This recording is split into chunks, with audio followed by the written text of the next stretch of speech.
Hello, my name is Risa Magos Baco and ako ang mama ni Gia.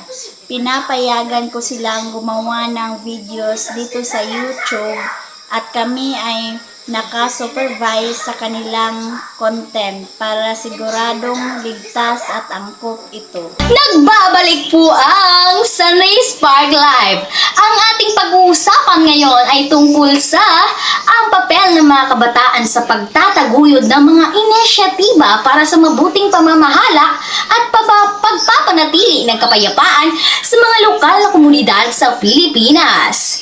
Sa kasalukuyang panahon kung saan patuloy na hinahanap ng mga komunidad ang paraan para mapabuti ang kanilang sistema ng pamamahala at panatilihing maayos ang kapayapaan, ang mga kabataan ay lumalabas bilang isang mahalagang puwersa na may kakayahang baguhin ang takbo ng mga lokal na gawain.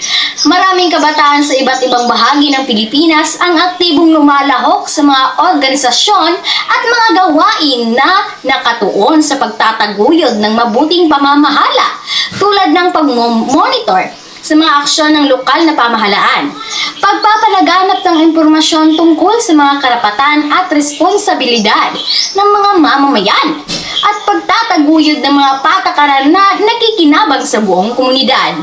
Ang mga ulat mula sa National Youth Commission o NYC ay nagpapakita na ang mga lugar na may mataas na antas ng partisipasyon ng kabataan ay nagpapakita ng mas mahusay na pagpapatubad ng mga programa ng gobyerno, mas mababang antas ng katiwalian at mas malakas na ugnayan sa pagitan ng pamamahalaan at ng mga mamamayan.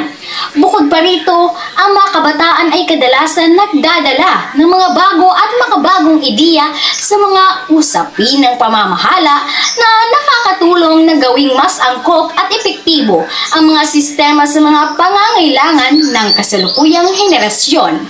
Magbabalik po ang Sunday Spark Live!